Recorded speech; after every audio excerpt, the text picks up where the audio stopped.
Good morning, everyone. It's Friday. My name is Kevin Lagore, and welcome to another episode of the Skywatcher What's Up webcast. We do this every Friday, 10 a.m. Pacific, right here on the Skywatcher USA YouTube channel.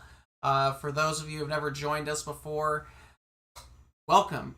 The What's Up webcast is really just about educating, sharing what's up into the nighttime sky, to equipment, to helpful techniques that might advance your imaging or observing skills, and then of course the last Friday of every month we have a special guest on as well. So welcome. For those of you who've joined us in the past, happy Friday, welcome back again, and thanks for joining us. Of course, if you like what we do here at the What's Up webcast, go ahead and subscribe to the channel. It'll keep you up to date with any new content. We are working on some new educational videos for Skywatcher product. They're going to go on the YouTube channel. You'll get notified for that. And then as we release the coming episodes, you can also be kept up on what's coming. So you get notifications on a new scheduled event that we have here on the YouTube channel.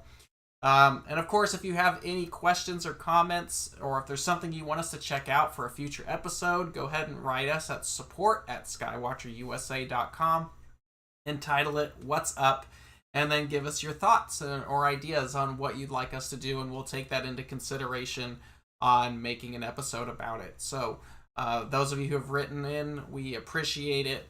We try to take everyone's ideas and try to figure out where we can fit it, or start doing some research about how we can put that into the schedule to check out and share with everybody else. So today's episode has been requested for a long time, and of course today we're going to be talking about the EQ6-R. A lot of what's in here is just kind of a basic overview. If you own an EQ6-R, you might already know about it. If you're interested in an EQ6-R, this will kind of go over different things about it. And then I'm going to try to get into a little bit of the nitty-gritty about it as well. So hopefully some of this answers your questions, maybe gives you some insight about the mount itself, and maybe is a little bit helpful. We do have one of our ambassadors in the chat today. His name's Jay Sodolano. I'm going to post his email here in the chat as well. So and Jay works with our EQ6Rs quite a bit. He's gotten very good at them, actually. So if you have any questions about the EQ6R, we can assist you as well. But Jay's out there all the time checking stuff out. I'm going to put his email in the chat as he stated that it's okay. So if you have any questions, Jay's gotten his mounts down to very smooth guiding numbers. So I'm going to put that in the chat right there so you guys can see that. If you need some really in-depth user experience, someone on our ambassador team, Jay Sodolano, is in the chat today talking with that too. That's the email if you need. If you want some more assistance with more particular things, he works on the Raspberry Pis and stuff like that with the EQ6R and such. So, shout out to Jay. And then, of course, we have some of our other team in the chat as well, keeping an eye on things. So, let's get started.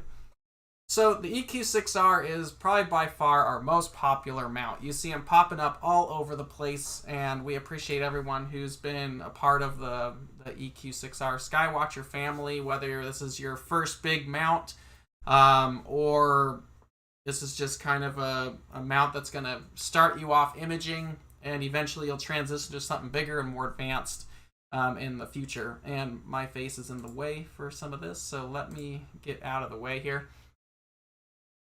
So the EQ6R, for many, is probably your first serious mount.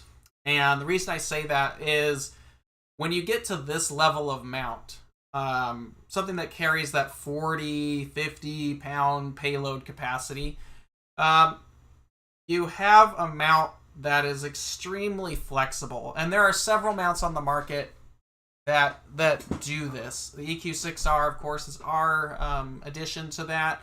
We also have the AZ EQ6. Celestron has the CGEM mount, or CGEM 2 out right now. Ioptron's got a few things out there. Los Mondi's got some good stuff out there. all that stuff. When you get to mounts of this level, you have a mount that can hold a wide variety of optical tubes. Solid for imaging as well as for visual use. So that's why you see a lot of these out there, because usually mounts smaller than this, and we make some like the HEQ5 and the EQM35, of course, and as well as the Star Adventurers. We have smaller mounts, and they do a very good job at what they're intended and designed to do. But when you're looking to do advanced imaging, when you're looking to do something that you're not going to hit the ceiling quickly on, because that's what I find a lot of people do. They buy a very small mount or a smaller mount. They probably have an 80 millimeter or 102, maybe, refractor. They get started, and then in a year from now, they call us back up, and they need a bigger mount.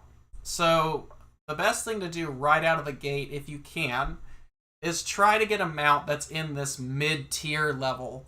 Something that holds that 40, 50-pound payload capacity, and we're going to talk about payload here in a little bit.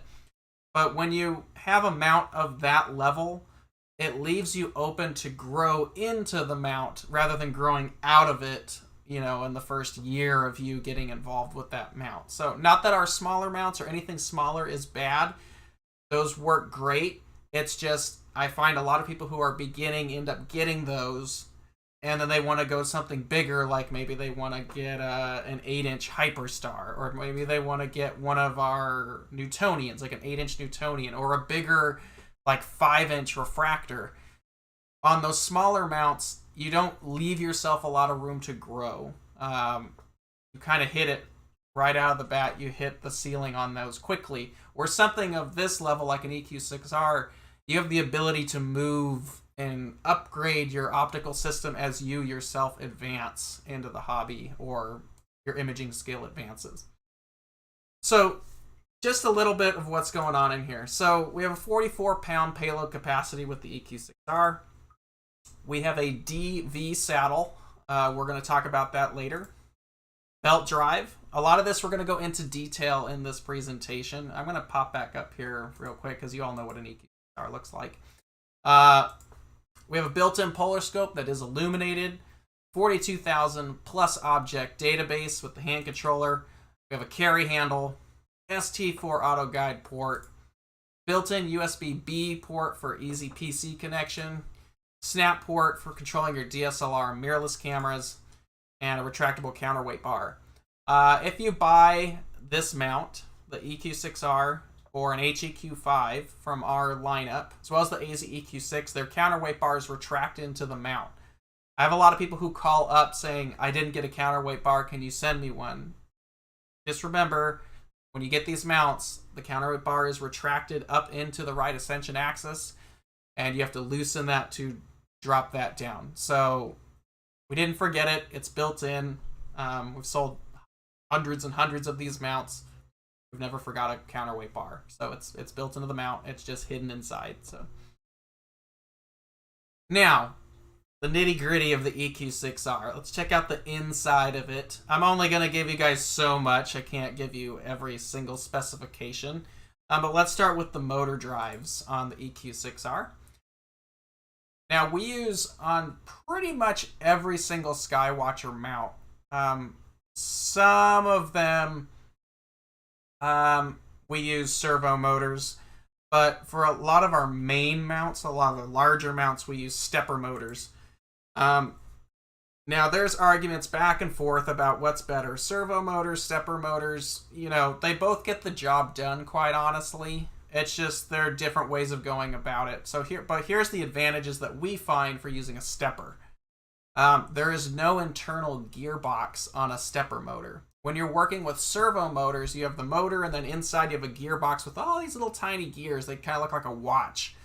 And within any time you have a gear that's meshing together, that leaves you room for backlash and periodic error and all kinds of stuff. So when you have a servo motor, that leaves little incremental amounts of backlash or other gearing issues to occur. And The nice thing about a stepper motor is it has no gearbox. There is no backlash. It just doesn't exist. You have the motor, and then the motor comes out. Here's a picture of the inside there. We take the caps off. This is where the belt drives are on the side. Please don't take your mount apart, by the way. There's the motor. You can see the brass pulley that's on the motor. That is right there. That pulley is mounted to the axle of the motor, and then that goes down into the motor. There's no gearbox at that point. No backlash in the motor, period. So reduces backlash on there. Now, stepper motors have higher torque, so they can, whip that mount around pretty quickly. If you've ever had one of these motors in hand and you power it up, you will feel it, move a bit in your hand because it does have that torque to it that allows it to throw the payload around pretty well.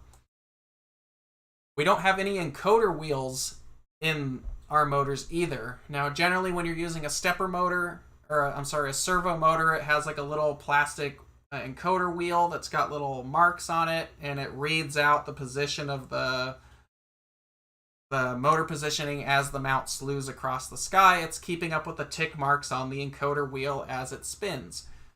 On a servo, and that's okay. I've actually had friends of mine who have other brands with a servo motor and the encoder wheel, and we've actually had it happen in the field where over time that plastic encoder, heat and temperature and all that changing, it cracked, it broke apart. I've seen it happen actually several times on various mounts.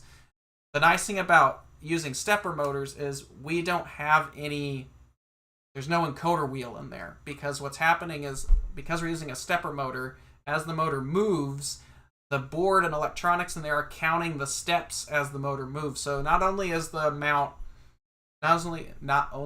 motor moving the mount, it's also keeping track of the position at the same time. So kind of a cool thing going on with a stepper motor. We'll get into maintenance. I'll talk about that here in a little bit. There's very little you'd want to do with it, but we'll talk about it here in a sec. Belts, we use a rubber Kevlar belt, very similar to the timing belt in the car. You shouldn't have to change these very often. I think I've only had one or two people feel the need to change them. We stock them, as with any other parts that you might need. A lot of the popular parts for the EQ6-R, motor boards, clutch levers, screws. Generally, we have spare parts laying around. Belts, we have belts in stock too. You can buy that all through our support department if you need replacement parts. But the belts in there as well, because we don't use any spur gears. If you open up some other mounts, you'll have the motor will have a spur gear, then there'll be a middle spur gear, and then the worm will have a spur gear, and you have all these gears stacked into each other. That's another place where you can get backlash inside of a gear. So we've eliminated the backlash inside of the motor because we use a stepper motor, so there's no gearbox. We've eliminated the backlash in the main gearing because there's a belt there, and the belts are at tension. You don't want to... I have people who like to tinker with their mounts. If you open up the mount, you void the warranty. I'll just say that right now. But a lot of people feel that if you're inside this mount and you're working on it, that you need to adjust the belts where they're under extreme tension. If they're too much tension, it will actually cause tracking errors because it's pulling too tight. These don't need to be under crazy amounts of tension, just until they're tight. But there's still a little bit of give in there. So it doesn't need to be ridiculous high tension stuff at this point. As long as those are engaged and it moves, you're good to go. There's no backlash in this because it's all woven in there. So we use the belts there. Gearing. Inside the EQ6-R, the right ascension and the deck main ring gears are machined brass. This is what that looks like right there. That is the machined brass center ring gear. This is on the right ascension and the declination. And then we have a stainless steel worm. It's all machined, nice and tight. That meshes up with that as well. So we don't use spring-loaded worms on the EQ6-R. There's just not a lot of room with the housing and stuff to do that. Some people think we should. Other people, it doesn't matter. This design's worked really well for us on previous EQ6s. But if you are using an EQ6R, it's best to actually offset the weight in the right ascension a little bit, just to eat up any backlash, because this is the only place in the mount where backlash actually would exist, is between the meshing of the ring gear and the worm gear. And I have a lot of people who go in and they like to mess around with the mesh. They feel like there's some backlash that they should remove. These mounts should always have a fraction of a millimeter of backlash in them to accommodate for temperature changes. If you feel the need to mess with the gear mesh on these, the factory generally does a pretty good job on them. It is a mass-produced mount, so sample variation happens. But with things like this, if you feel the need to go in and mess with the gear mesh, don't just wrench them down to where there's no movement. A lot of people will go in there. I've had mounts come back for service where I get them back, they're complaining of tracking errors, just to find that when we open them up, you can't even move the pulley wheel because the gear mesh is so tight. And yes, you successfully eliminated backlash, but now you're stalling the mount. It's a very fine balance with gear mesh where it's either too loose and flops all around, or too tight and you're stalling and getting all kinds of issues. So if you ever feel the need to go in and mess with it, or your mount's out of warranty, or whatever you want to do with it, it's your mount, do whatever you want with it. There always needs to be a little tiny bit of play between the gear mesh. You should feel a tiny bit of chatter, just a little bit. It's really hard to explain this because a lot of it's done on feel, but just a fraction of a millimeter of movement between the gears, even that's too much, but just a little bit of play, because you need to have that for temperature compensation as things get cold, especially right now in the wintertime. To eat up some of that backlash, you get a little bit more smooth tracking, especially if you're shooting near the meridian. Offset the counterweights on the right ascension a little bit so it kind of leans to one side just a little bit, so then the teeth are always engaged and always pushing. So that's what I recommend about that. But please don't go through and mess with the gearing if you really don't have to. If you're having an issue, just call us and let us know. Even if it's beyond warranty, we'll try to work with you on, how to make adjustments if needed. There are some good write-ups online, but if it's a new mount, don't open it up and start messing with it just yet. Mount connections. Now, there's 3 basic connections on the EQ6-R right now. The first one, of course, is the standard hand controller port. It's an RJ45. It's an 8-pin. Some people feel the need that they need a longer hand controller cable. And the one we give you is the only one we make. It's a couple feet long. It's coiled. Looks like a phone cable. If you need a longer cable, you can actually use an Ethernet like Cat5 or Cat6 cable. It will work. We've done it before. I'd probably limit it to about 6 feet. You might be able to go a little bit further. There's not a lot of power that comes off of this port. So if you start feeling the need, you need to run longer distances. There's just not enough power to run extreme distances. So I think you might be able to get by with 10 feet if you need to go that far.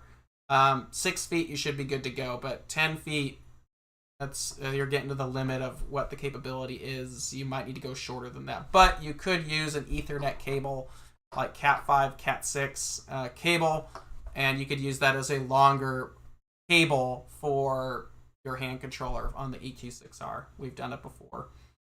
The next port, of course, is our ST4 auto guide port. I know there's a lot of people who are using USB connection with PhD2. We still find the best, most solid connection for auto guiding on our mounts is through the ST4. There's an RJ12 type 6-pin port. We find that is the most secure and the most stable way to auto guide on these mounts. So if you are doing it USB, that's great. But if you call us saying you're having guide issues, we're going to have you go back to the guide port and actually use an ST4 cable to use it at that point. Now, we did an upgrade on the EQ6-R right about 2019. There was a new board. It's called an MC015 board. And that gave us a new USB-B, B as in boy, plug on the side of the EQ6-R. And what this is meant to do is simplify the connection between the mount and the software that you're using. If you don't want to use a hand controller, you can go direct without the controller to the USB-B and plug that right into your laptop or computer of choice, and you can run like SynScan for Windows. Hopefully we'll have some other apps that can take advantage of this as, you know, the drivers and stuff expand in the future. But right now you'd have to use SynScan for Windows. I know some people are using EQ mod. Everything beyond that, you don't have the ability to use the direct connect without SynScan for Windows running in the background. And I don't want to get too far into that because there's a lot of questions that people bring up about, what about this software? What about that software? And frankly, there's just too much third-party software for us to keep up with. So if you are using the USB direct, normally you have to use SynScan for Windows in the background, and then you need the ASCOM controller to route through there to your software. And again, that may vary from software to software. So, you know, if it's not working on your software of choice, you know, there's just too many softwares for us to keep up with at the moment. So I don't have an answer for every software. If you're routing through the hand controller, it's a lot simpler. There's a lot more options, but hopefully we'll expand and more softwares will take advantage of the direct connection on that as well. This is found, the USB-B is generally found on 2019 mounts, like most of 2019 and newer mounts. So if you have one on order, you're going to get one with the USB-B. If you have an older one that doesn't have this, we have face plates and those motor boards generally in stock. You can write into our support email if you want to send your mount in to switch the boards out and all that hardware. You can send your mount in, and for a fee, we can switch that out at that point. So there's also one other thing regarding the USB-B. If you're just getting your mount the December 2020 and on, we're finding that there was a new chipset incorporated somewhere. So the USB-B needs a new driver. I know this is affecting some customers with the ASI Air Pro. We've reached out to ZWO about those drivers for the ASI Air. Hopefully they're going to do an update. I know they just did an update. I don't know if that fixed the Linux driver that runs the USB-B. If you're running on Windows or anything else, we have the driver on the Skywatcher USA support page. It's not a big deal. It's mostly those who are using ASI Air because the chipset changed. The Linux driver, which is in the ASI Air, was not up to date for that. So ZWO would have had to go through and update that. I don't know if they did. I know they're pretty good about it. So hopefully, if not, there's an update coming. So just FYI with that. So those are all the connections, and of course you have the power port up here as well. So those are all the main connections on the current production EQ6Rs to do all that. You can also do your motor controller updates. You shouldn't have to do that too often, but you can do motor controller updates through the USB, which makes it really simple and clean. So let's talk about the saddle here for a second. The saddle, we have a DV saddle. We really want all of our future mounts to be as multi-role as possible. So we try to make sure that as much as we can, we have a DV saddle. So that means it's compatible with not only the Los Mondi or D style plates, but it's also compatible with the Vixen style or V style plates on there as well. So, you know, that's something that right out of the box you can handle pretty much any telescope that you want without needing some different saddle. If you don't want to have the cast saddle on there, then ADM makes a different machine saddle that's very nice. I don't have pictures of it right now. So just a real quick question I want to bring up right here. Cameron's asking, how is the pointing accuracy of the dual encoders when using Freedom Find to disengage the RA and deck?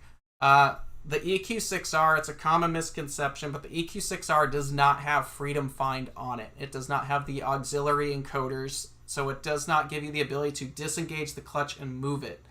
On the EQ6-R, if you disengage it and you move it, you lost your alignment. There is no additional encoder in there. The AZ EQ6 has that feature, but the EQ6-R does not. So no Freedom Find on that. You'll probably notice that in the bullet points as well. We don't list that anywhere, and it doesn't say it on the mount. So no Freedom Find on the EQ6Rs.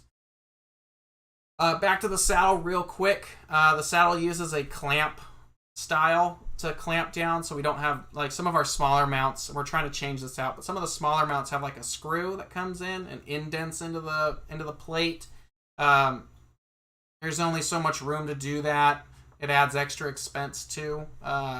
So the EQ6-R, we have the ability to have the clamping plate, which makes it more solid and it won't indent any of the plates. So that's the saddle right there. Now, the polar scope. The polar scope comes up an awful lot. The EQ6-R, because of how much room is inside the center cavity of the mount, and the board has the capability, the polar scope is internally illuminated. The illuminator is mounted inside the mount in front of the optical path of the polar scope, so you can illuminate the reticle and make it easier to see. I know on some of our smaller mounts, like the EQ-M35, a lot of people call up complaining, why isn't there an illuminator built in? There's no room. There's no place to put the illuminator and the electronics to run the illuminator in that mount. HEQ5, EQ6R, AZ EQ6, all those have built-in polar scopes, and there's room to put an illuminator and the electronics to run said illuminator in the mount. So it is illuminated and dimmable through the hand controller. On the back, you can focus it. This knurled eyepiece right here, a lot of people get it and they're like, hey, how come I can't get a nice sharp image? You have to rotate the eyepiece in the back. I have a Star Adventure right here, same concept. Right back here, that knurled eyepiece, you rotate that, and that's how you focus the polar scope. You can get a nice sharp image on the reticle or the star, or kind of find a happy medium between the two. You can focus the polar scope to get a nice sharp image. Now, we get a lot of questions about the reticle, especially from newcomers. A lot of people get this reticle and they're like, it's the wrong reticle. It's a Southern Hemisphere reticle because octans is in it. Yes and no. We used to offer the older style reticle that many people are aware of. It has the Big Dipper and Cassiopeia and stuff like that. That's all fun. But polar scopes are only good for so long because of precession, or the wobble in Earth's axis, and how Polaris is shifting a little bit from that movement. Polaris will not always be the North Star, and it is moving from the position.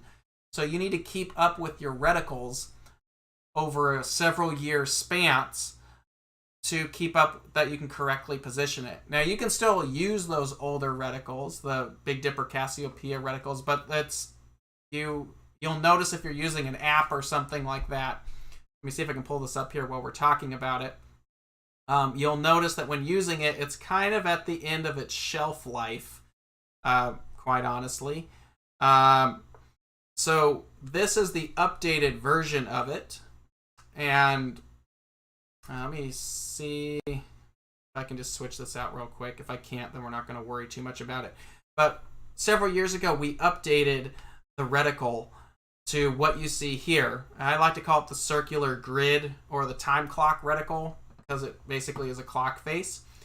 Now, here's the date range that we have it set to. We start in 2012, and it's good out to about 2032, and probably a little bit beyond that. But a lot of people ask what the numbers are over here. That's just a key. It's a key showing a magnified view of the circular time clock, and it shows you what each line means as far as the year, that applies to it. I can't get this reticle switched in time. Oh, maybe I can. See if I can find it. Here we go.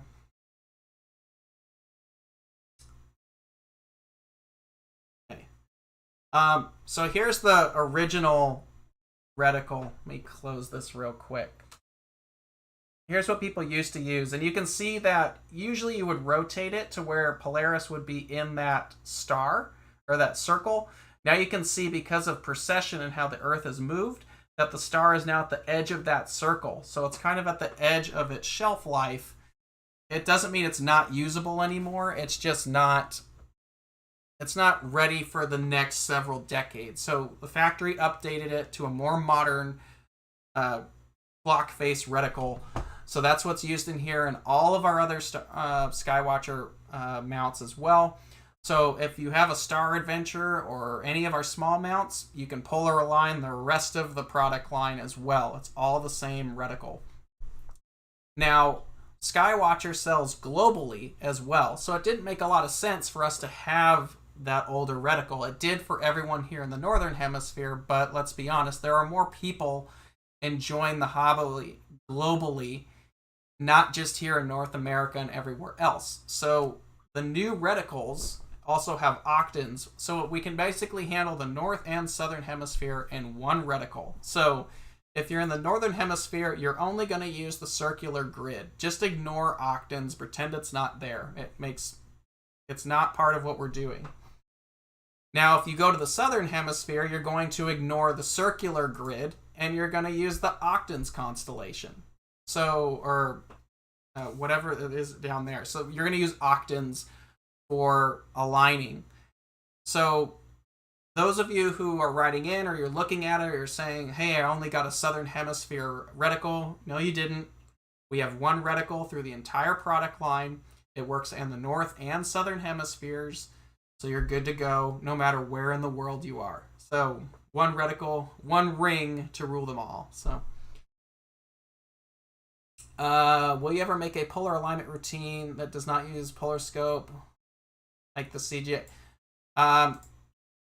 The Skywatcher SynScan controllers have a polar alignment routine in them. You have to do an alignment first, so you want to get north close, do a 1 or 2 star alignment. When that's done, go back to alignment in the controller, and the polar alignment routine will be opened, and you can go through and actually polar align using another star besides Polaris if that's not visible. So there is a polar alignment routine in the hand controller, but you have to do an alignment first.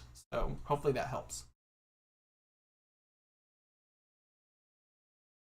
I already got that one. So cool. Yeah, so as I said before, the reticle is the same in all the Skywatcher mounts now. So if you have a Star Adventure and you want to upgrade to something else in the lineup and you know how to polar align it, congratulations, you can do it in all the Skywatcher mounts that are equatorial. They all use the same reticle. You're good to go. So ready. So let's dive into using the EQ6-R a little bit. This is kind of more just general things to keep track of. Payload, 44-pound payload capacity. It's a pretty healthy capacity. This is compatible with many popular telescope tubes. This is why I recommend anybody who's looking to get into astrophotography, the most important part is the mount. You can have the best telescope on the face of the earth. You could have one of the beautiful astrophysics Starfires or Tech or Takahashi or whatever. The biggest, baddest thing you can get. And if the mount sucks or is not up to holding that nice, beautiful optical system, it really doesn't matter how good the optics are. So always try to get a mount that's going to give you more payload than you think you're going to need. You can never overmount anything on that. We have some pictures. I've got a Paramount MX that I use a lot. We have a picture of like our 72 ED piggybacked on it. It looks hysterical. There's no counterweights on it or anything, but it's rock solid. It's not going anywhere. So you can never overmount anything. It might look funny, but now you know that you're never going to have a rigidity problem. So always get a bigger mount than you need. You'll really be appreciative of that going forward. Now, a lot of people ask, how much can we put on the EQ6-R? Visually, you can put up to about a 6-inch refractor. This is our EvoStar 150DX at the Texas Star Party a few years ago. Alex right here, our marketing wizard over here, just chilling, waiting for it to get dark. This is our EvoStar 150DX. That works really well on this for visual. You could put an 11-inch Schmidt Cassegrain on here. I probably wouldn't go any bigger. I saw some people talking about putting a 14. I have a 14. It could probably hold it, but I would advise not trying it unless you're really prepared to hopefully... The mount won't break, but I wouldn't do it. It's just a risk. So then you can put up to like a 10-inch, F5 Newtonian. So, oh, that's a good question, Andreas. A lot of people call up asking, does the 44-pound or does the payload of the mount include the counterweights? No, you do not include counterweights in the payload at all. When anybody refers to payload on a mount, it is referring to how much equipment rides on top of the mount. The counterweights are irrelevant of the payload capacity, but that's a very good question. So this is 44 pounds of hardware, optics, cameras, all the fun stuff. Counterweights would be irrelevant there. So now imaging. Imaging is something, when it comes to payload, you need to keep a little bit more, you need to be more aware of it. And it happens, people like to max the mount out like that. It's easy to do it because it's a little mount. Now, on an EQ6-R, I would probably say 30 to 35 pounds for an imaging setup for the best rigidity. You can push all the way up to 44 if you want, but the further you push a mount to its payload limits, it's going to be more susceptible to vibrations. You're probably not going to break anything. You could probably even go past it a little bit. You're not going to break anything. These are well-built mounts. Probably on any mount these days that's well-built, you're not going to break it if you push it to its limits. But you're going to run into rigidity problems. And so if there's any wind or you have people walking around or there's any vibrations, the further you are to the mount's listed payload capacity, the more susceptible to vibrations you're going to get. So if you have an EQ6-R that's loaded up to 44 pounds and you've got some friends walking around or there's a breeze, it's going to take a while for that to dampen out. Your 5-minute image when you're guiding is going to be all blurry and look like garbage because you're pushing it to its limits. So you want to make sure when you're imaging, bring that payload down a bit just to give it the best rigidity possible. Also, this is a huge, huge thing that I see a lot of people missing is on any mount, especially with refractors and Newtonians, anything with a long tube, you need to keep an eye on the moment arm. So, yes, a mount can hold X amount of weight, can hold, like EQ6-R that holds 44 pounds. Great. If your system is 4 feet long and that weight is spread across that 4 feet, you've got cameras and all kinds of stuff hanging off the back of it. You need a lot of torque to move that payload around. So having something that's more powerful or a larger mount to accommodate that long moment arm of a tube is something you need to keep an eye on. That happens a lot with Star Adventures when you have these long lenses. It's a moment arm, and the longer the moment arm is, the harder it is to dampen any vibrations from the wind. Especially on a long tube, you're more susceptible to any kind of breeze or wind that's going to happen in the night. So make sure you keep an eye on how long the tube is, and that's a variable that you just have to work with. EQ6-R does a really nice job at it, but if the tube's getting really long, you've got a lot of camera equipment that's hanging way off the axis, you might be prone to more vibration issues if a breeze kicks up or anything like that. But that's for any kind of mount. You're going to hit those limitations. So keep an eye on it. It's not a one-size-fits-all thing when it comes to payload. Now, let's talk about computer connection, because that's what a lot of people care about these days. There are two ways to connect the EQ6-R to a computer. First off, you have the hand controller. Probably the most bulletproof way of doing it. We have updated the hand controller. We used to sell the V4 controller. Now we sell the V5s. The V5s have the USB on the bottom. USB-B, if you're not sure what that is, that's a USB-B. Same as a printer. So you connect the USB-B there. If you don't have one, you can get them off Amazon for like $6. And you can use a variety of different systems on it. We like using SkyX. We've worked with Software Bisque to have a direct connection driver. If you're using SkyX to the hand controller, it works really well. But if you're using anything else, ASCOM drivers, they do exist for the hand controller. There you go. So, real quick question I see, is this mount equivalent to the CGEM 2? Yes, it is an equivalent. They're in that same payload class, but they are very different mounts. That one uses servo motors. It doesn't have a belt drive and has Celestron electronics. And then, of course, ours has a belt drive and all that fun stuff. So, yes, the new V5 controllers are backwards compatible for most of our products, including the EQ6, so that shouldn't be a problem. Now, the other way to do it is the built-in USB-B. You can plug the USB-B into the side of the mount, and you can control that with SynScan for Windows, or I've had people do it with EQ mod. The way the SynScan system works is the mount has to be initialized in order for it to start. And there's a lot of softwares that do not initialize the mount. So that's why you have to use SynScan for Windows or EQ mod or the hand controller, because all of those have the capability of initializing a Skywatcher system. And then you're good to go. But that's why you can't just take it and plug it into something else, because it doesn't initialize the mount. Some quick questions right here. Is there any way to load infrared data into the mount? I'm not sure. That'd be a good... You could send that email to support@skywatcherusa.com. I can ask the engineers on that. So I'm not sure on that. That's a good question. Hopefully in the future, as things kind of settle down, I know everything's still super chaotic with the world right now, so a lot of things aren't developing as fast as we'd like. Hopefully more connections for the direct connect to the side of the mount will open up as things level out in the future.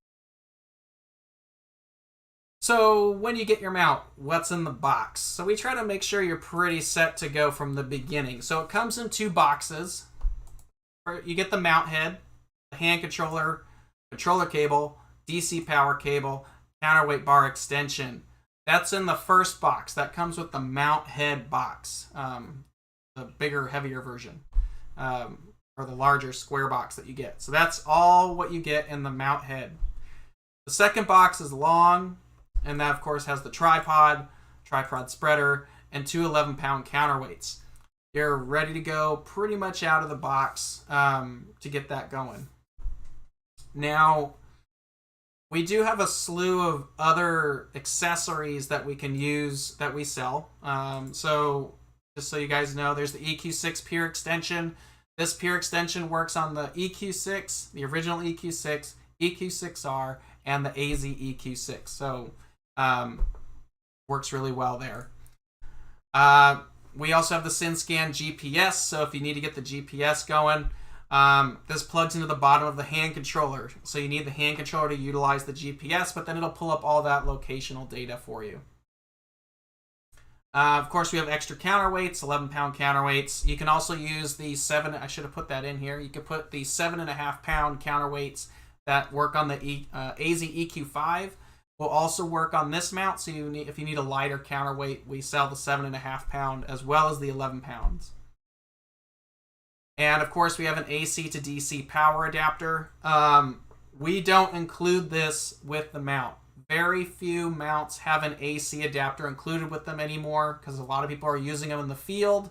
They're relatively inexpensive if you need one, but if you're looking for one, I've had people get it and they're like, where's the AC adapter? We don't include it. It's not stated in the spec. So it's an accessory. And then finally, we have the SynScan Wi-Fi adapter. If you want to make it Wi-Fi, this replaces the hand controller. You cannot use this in tandem with the controller. It's either one or the other. And I know last year we finally made the breakthrough with our SynScan Pro app to where SynScan Pro can run in the background, and now you can use Sky Safari to run the SynScan Wi-Fi as well. So yay. But that's all in there. You can use our app and Sky Safari in tandem if you want to do that. I'm going to try to wrap through this real quick. We're going to run over today, but I just want to get through some of this, and then I know we have a bunch of questions that we'll get to, so just bear with me. Big question for a lot of people is, what's the difference between the EQ6 and the EQ6-R? The EQ6 is still available globally.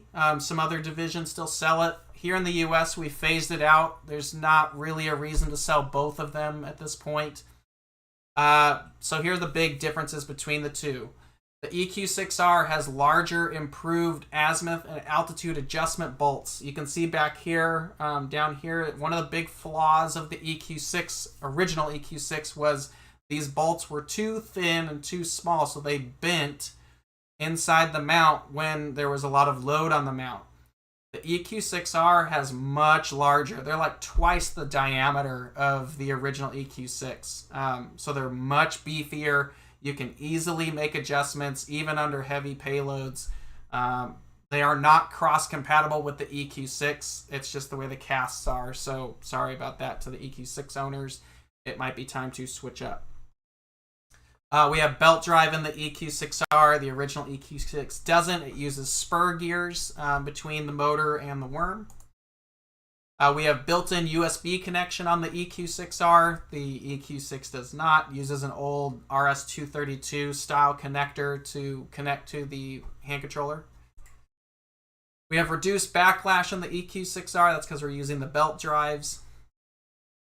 We have a larger saddle, which helps with the balance and larger payloads. And we have a carry handle as well, which is actually, pretty helpful when you're lugging these around. Anybody who's tried to move or pack away an equatorial mount, it's kind of this odd mumbo jumbo in your hands, where the handle here is very, very nice to have.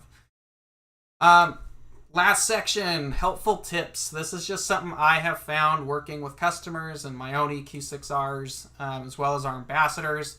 Number one, if you get a new mount, this is for everything, mind you. I have a lot of beginners who get these mounts. They take a ton of stuff. They throw a guider in there, a PhD2, all these different softwares. They throw all this stuff into the mix right the first night, and there's a problem.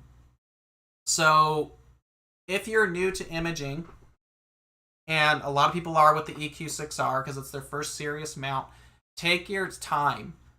Set the mount up. Become familiar with the mount. Start shooting some unguided stuff. Learn how to polar align. Then add the guider. Worry and work with the guide system. And then add it piece by piece by piece. Don't throw everything on just because you saw someone on the internet do it. Because you're probably going to trip up on something and you're not going to know where the problem is. So it's best to do it piece by piece. And then you'll get there. The stars have been there for billions of years. They're not going anywhere in the next couple weeks. Hopefully. Check for any new updates and drivers. These are mass-produced mounts. We get hundreds of these in a shipment, and then they get shipped out to dealers. Now, right now, everything's really quickly because everyone's buying stuff.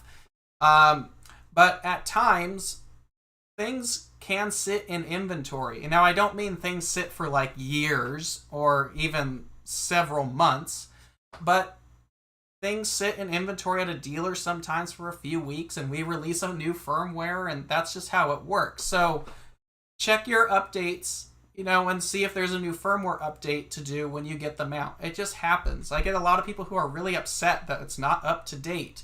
The firmwares that we ship work. They do it just fine. But the engineers are always advancing and making new things for these mounts to do. So it's just part of the nature of owning this equipment. Just like your phone, updates come out, check for an update when you get it. Like, it's not a big deal. It's just, as an owner of a product or a piece of, as an owner of a tool, you want to make sure your tools are always ready to go for what you need. And especially with electronics, there's always advancements being made. So check for updates. We're always looking to advance what these things can do. And sometimes you might need to do an update, even if it's new. It's not a big deal. It's not the end of the world. Just know that we're always making it better. If you're having issues positioning, I have a lot of people who get these mounts. They're like, it's pointing at the ground. What's going on? Go back and check all your settings that you input into the hand controller.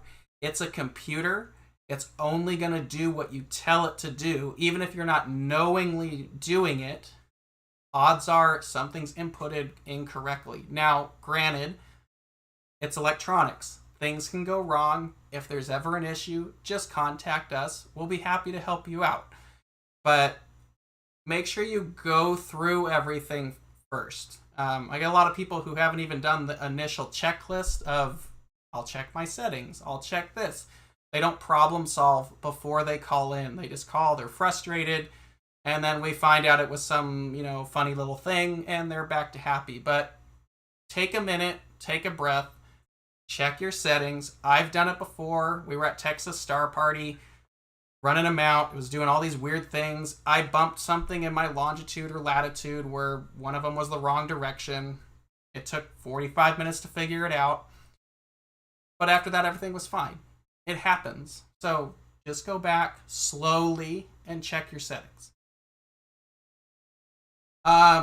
Real big thing that happens a lot. This happened early with the EQ6-R. The EQ6-R takes more amperage than most mounts do. A lot of modern mounts are about the same. You need a 12 volt, at least 3 amp power supply. If the EQ6-R goes below 3 amps, it's going to make some really crazy noises. It's going to be mad. Because if it goes below 3 amps, there's not enough power to move the motors together. Make sure you got a nice power supply like ours that's 4 amps, runs it no problem, or a big old battery that's going to run it, especially in the cold weather. Just, hey, make sure you've got enough amperage in there. 3 amps minimum. If you can get more, you definitely want more than 3. So, real quick, the SkyX software is one of the few softwares that are Mac supported. So if you are a Mac user and you want to run an EQ6-R or some of our mounts, look at the SkyX from Software Bisque. It is expensive, but it's probably some of the best software that we've found because it's all under one roof and it works on Mac. So, and Linux and Windows. But yeah, if you're using a Mac, you're kind of limited on what you can do. SkyX is one of the few that will run on Mac.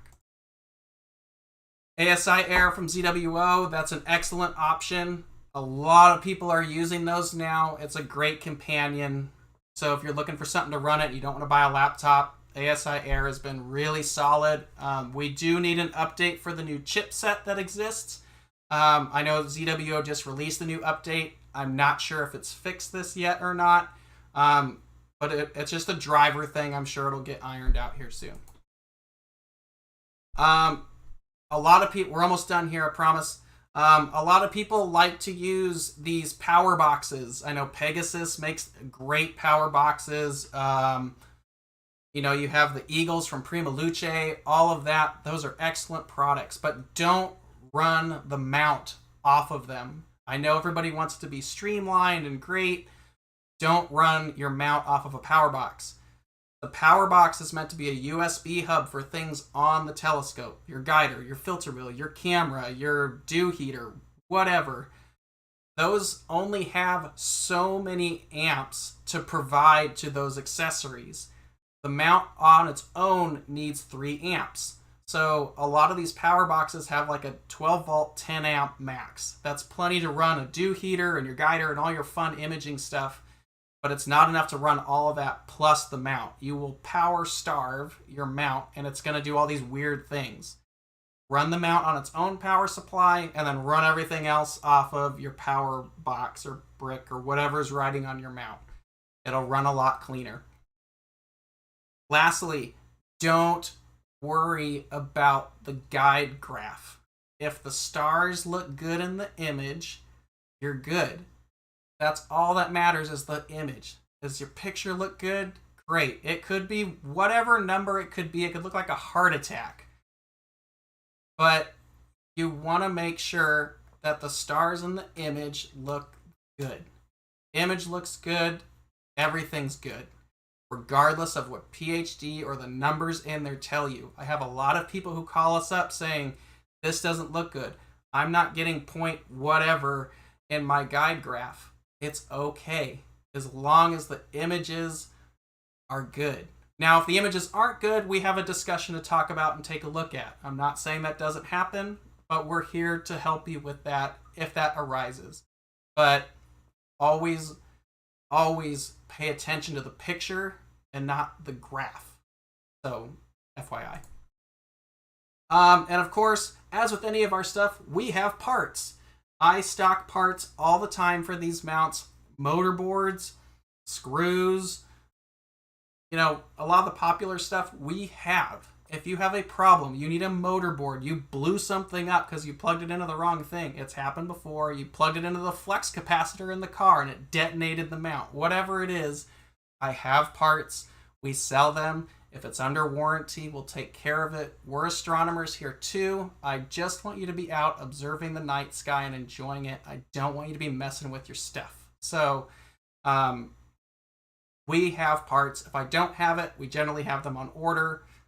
We're here to support you. That's all we're here to do. So yeah, we have parts. And even if you're not the original owner, I have parts. So we're here to support you from the beginning you buy the Skywatcher mount to if you're the 15th owner of the mount, you might have to pay for it, but I will sell you the part. That's pretty much it. So if you really like this episode and you want to see more, go ahead and subscribe to our channel. We really appreciate you being here. We're going to do questions in a minute. Of course, if you are an EQ6-R owner, you can go to our skywatcher.threadless.com.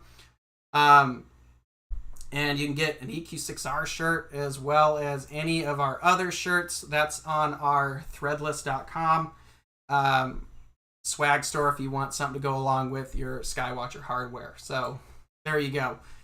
So we went over a little bit. Let's get to questions. Let me go through some of these real quick. I know this has been a big episode, so let me see. I'm going to make myself a little... There we go. Okay, let's go through. Answered that one. We did the CGEM 2. Will the new hand controller, the V5 controller, work on an NEQ6 Pro? It should, as long as you have the correct hand controller cable, which comes with the mount. Should be no problem.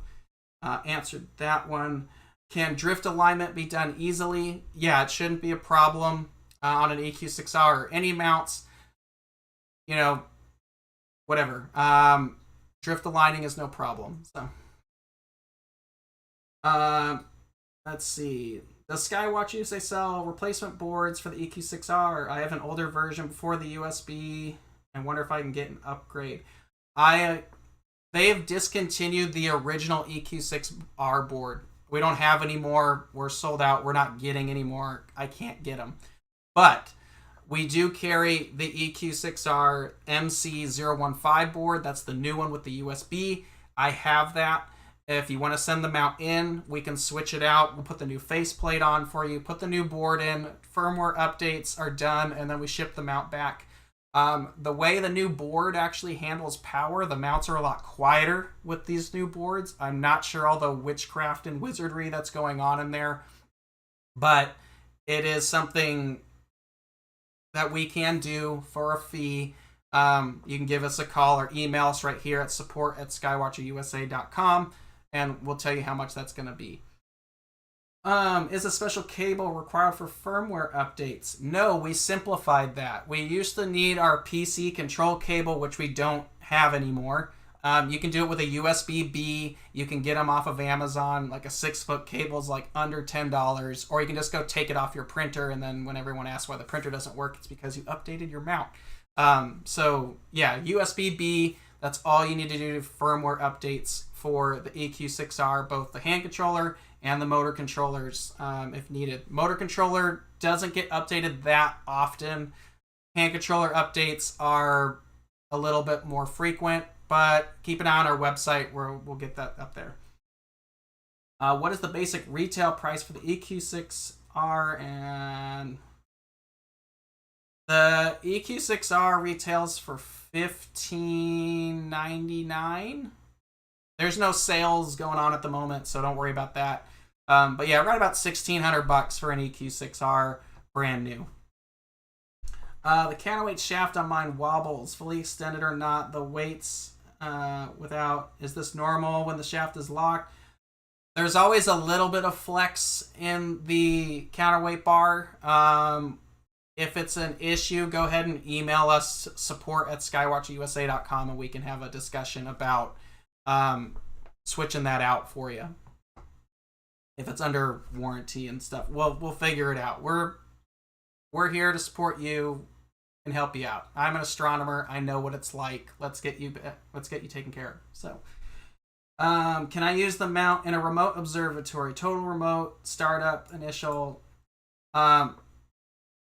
Is this? It says EQ8R. Is this referring to the EQ8R or the EQ6R? You could use an EQ6R in a remote facility.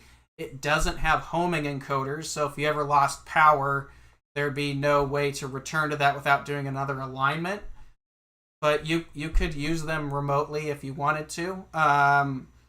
Just make sure you've got some kind of hub so you don't have all the cables hanging around. But yeah, sure, you could use it remotely.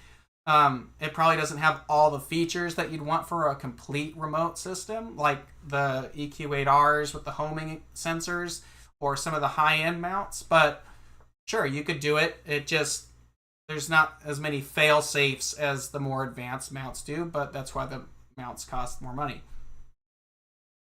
Will your parts work with the equivalent Orion mounts? I'm assuming they will. I don't know. I've never seen Orion's mounts, so I'm assuming so, but I don't know at that point.